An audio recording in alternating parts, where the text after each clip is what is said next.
क्या कभी ऐसा हुआ है कि तुम सुबह प्रॉफिट में थे लेकिन शाम होते होते प्रॉफिट तो छोड़ो पूरा का पूरा कैपिटल तुम खत्म कर बैठे थे। वो मोमेंट याद करो जब तुम प्रॉफिट में थे और थोड़ा और प्रॉफिट के चक्कर में एक और ट्रेड ले लिए लेकिन फिर लॉस हो गया और तुम रिवेंज मोड में आ गए। यार पहले वाला ही प्रॉफिट सही था, चलो उसको कम से कम रिकवर कर लेते हैं ना। जो पहले वाला प्रॉफिट था उसको तो कम से कम ले आते हैं, लेकिन एक के बाद एक तुम नए ट्रेड लेते गए और शाम तक लॉस रिकवर के चक्कर में पूरा पैसा गवा बैठते हो। अगर हाँ तो रुक जाओ।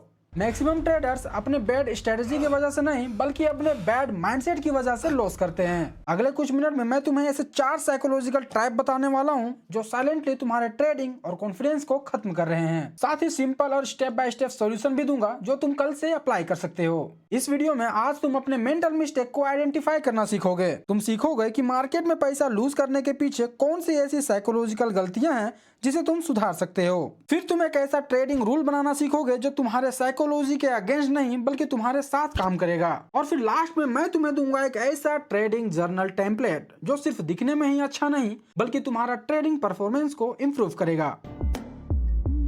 हर बार इमोशंस लॉजिक पे भारी पड़ जाता है, चार्ट क्लीन होता है, प्लान रेडी होता है, लेकिन लाइव मार्केट में अपने प्लान के बिल्कुल ही अपोजिट एग्जीक्यूशन हो जाता है। चलिए समझते हैं 3 सबसे बड़े इमोशनल किलर्स जो ट्रेडिंग सक्सेस में टांग अड़ाते हैं। सबसे पहला इमोशनल किलर है लॉस अवर्जन, यानी कि नुकसान से बचना। हमारे माइंड को 100 के प्रॉफिट से ज्यादा 100 का लॉस हिट करता है। हमें लॉस पसंद ही नहीं आता, जिसका नतीजा क्या होता है, हम लॉस वाले ट्रेड को होल्ड करते हैं ये सोच के कि थोड़ी ही देर में ये प्रॉफिट में चला जाएगा, और जिसमें प्रॉफिट हो रहा होता है उसे जल्द ही काट देते हैं। क्या तुमने कभी ये फेस किया है कि किसी ट्रेड में 500 का लॉस डिसाइड किया हो, लेकिन जैसे ही प्राइस 500 तक आता है तुम स्टॉप लॉस बढ़ाकर 700 या 800 तक पहुंचा देते हो, सिर्फ इसलिए क्योंकि तुम्हारा माइंड लॉस एक्सेप्ट करना ही नहीं चाहता। लेकिन बिना स्टॉप लॉस को रिस्पेक्ट दिए हम सक्सेसफुल ट्रेडर्स कभी नहीं बन सकते हैं। तुम्हें स्टॉप लॉस को एक बिल की तरह ट्रीट करना होगा। जैसे बिजली का बिल आने पे तुम्हें पे करना ही पड़ता है, उसी टाइप से स्टॉप लॉस हिट हुआ तो पे करो और आगे भूल जाओ। हो सके तो स्टॉप लॉस माइंड की जगह सिस्टम में लगाया करो। अब चलो बात करते हैं दूसरे इमोशनल किलर की, जो है ओवर कॉन्फिडेंस और रिवेंज ट्रेडिंग। जब कभी भी 2-3 ट्रेड में लगातार प्रॉफिट होता है ना, तो हमें लगता है अब तो मार्केट पूरी तरह समझ में आ गया है, अब तो हर ट्रेड में प्रॉफिट हो रहा है। जिसका नतीजा क्या होता है, तुरंत हम अपना क्वांटिटी बढ़ाने लगते हैं। जहां 100 या 200 क्वांटिटी से ट्रेड कर रहे थे, अब वहां 400 या 500 क्वांटिटी से ट्रेड करने लगते हैं, जिससे कि एक बड़ा लॉस हो जाता है और उस लॉस को रिकवर करने का थॉट माइंड में घूमने लगता है। बस एक ट्रेड और मैं सारा का सारा लॉस रिकवर कर लूंगा। अभी अभी तो यार लगातार मैं प्रॉफिट किया था, मुझे लॉस हो ही नहीं सकता है। और इस रिवेंज के चक्कर में तुम अपना सारा का सारा कैपिटल को रिस्क में ले लेते हो, जिससे कि तुम्हारा पूरा कैपिटल वाइप आउट हो जाता है। दोनों ही केसेस में रिस्क मैनेजमेंट का बैंड बच जाता है। अब तो ये रहा प्रॉब्लम जो कि ओवर कॉन्फिडेंस और रिवेंज ट्रेडिंग में आता है, लेकिन इसे रोका कैसे जाए।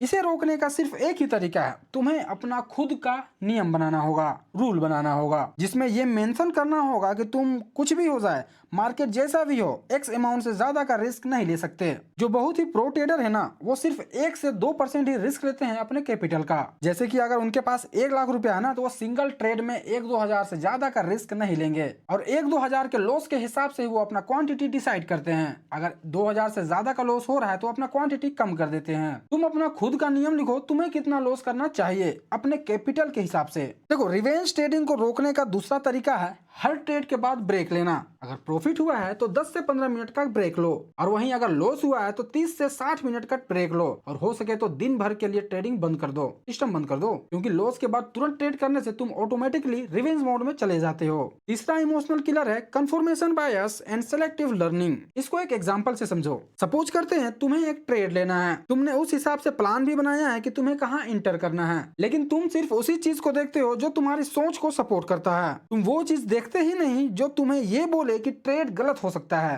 नतीजा, तुम चार्ट को नहीं देख रहे होते हो, बस तुम अपने व्यू को सपोर्ट कर रहे होते हो। इसका बहुत ही सिंपल लेकिन पावरफुल सॉल्यूशन है। कोई भी ट्रेड लेने से पहले अपने जर्नल में लिखो, ये ट्रेड मैं क्यों ले रहा हूँ, किस बेसिस पे मैं इंटर कर रहा हूँ, और क्या कोई ऐसा स्ट्रॉन्ग रीजन है जो इस ट्रेड को गलत प्रूव कर सकता है। अगर तुम इस टाइप का काउंटर आर्गुमेंट लिखोगे ना, तो तुम्हारा कंफर्मेशन बायस खुद ब खुद कम हो जाएगा। तो अभी तुमने देखा 3 सबसे बड़े इमोशनल साइकोलॉजिकल ट्रैप जिसे कंट्रोल करना बहुत ही जरूरी है ट्रेडिंग में सक्सेस पाने के लिए। इसके साथ ही कुछ और ट्रैप्स है जिन्हें जानना बहुत जरूरी है। पहला है कि कभी भी लास्ट के 2-3 ट्रेड से लॉन्ग टर्म कंक्लूजन नहीं निकालना चाहिए। कल प्रॉफिट हुआ था इसका मतलब ये नहीं कि मार्केट बहुत ही ईजी है, या अगर कल लॉस हुआ था इसका मतलब ये नहीं कि आज भी लॉस होगा। दूसरा, तुम्हारा एंट्री प्राइस ही तुम्हारा ट्रू प्राइस होता होता है। अगर मार्केट तुम्हारे एंट्री प्राइस के नीचे गया है तो कोई जरूरी नहीं कि वो तुम्हारे एंट्री प्राइस पे दोबारा आए। मार्केट को तुम्हारे एंट्री से कोई लेना देना नहीं होता है, वो इंडिपेंडेंटली मूव करता है। तीसरा, कभी भी ट्विटर या टेलीग्राम के स्क्रीनशॉट को देखकर प्रभावित नहीं होना है। दूसरों के प्रॉफिट को देखकर लगता है हम ही क्यों पीछे रह गए हैं, लेकिन ट्रस्ट मी,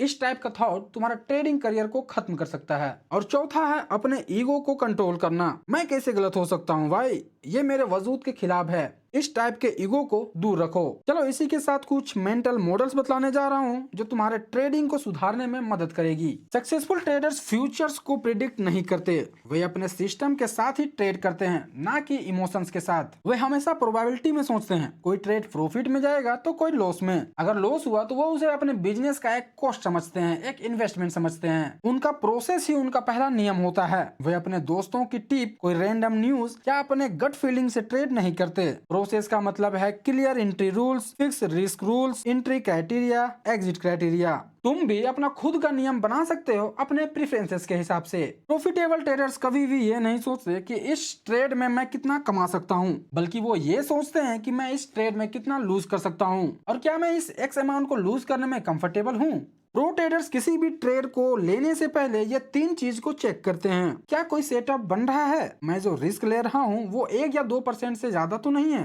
और मुझे जो रिवॉर्ड मिलने वाला है वो 1:2 या उससे ज्यादा है कि नहीं। अगर किसी का भी जवाब नहीं आता है तो मतलब कि ये ट्रेड नहीं लेना है। देखो, एक प्रॉफिटेबल ट्रेडर बनने के लिए ट्रेड जर्नलिंग बहुत जरूरी है। जर्नलिंग का मतलब होता है अपने ट्रेड का हिसाब किताब रखना। तुमने ट्रेड क्यों लिया था, किस डेट को लिया था, कितना का प्रॉफिट हुआ था, तुमने वो क्या गलती किया था जो नहीं करना चाहिए था। ये सब तुम तभी जान सकते हो जब तुम अपने ट्रेड का हिसाब किताब रखते हो। ये है कुछ फील्ड्स जो तुम्हें अपने ट्रेडिंग नोटबुक में लिखना चाहिए। डेट एंड टाइम जब तुमने ट्रेड लिया था, इसमें किस इंस्ट्रूमेंट में ट्रेड लिया है, जैसे निफ्टी 50 या क्रिप्टो, सेटअप क्या था, साथ ही entry price, exit price, stop loss, target, position size, profit loss, emotional state before trade, emotional state after trade, learning क्या था, तुम्हें क्या इंप्रूव करना है, ये सब ट्रेड जर्नलिंग में मेंशन होना चाहिए। हाँ, लेकिन सिर्फ ट्रेड जर्नलिंग से कुछ नहीं होगा। तुम्हें हर हफ्ते और महीने रिव्यू करना होगा कि मेरा कौन सा ट्रेड अच्छा गया और क्यों गया, कौन सा ट्रेड खराब गया, मैंने क्या गलती किया था उस ट्रेड में जो मेरा खराब गया।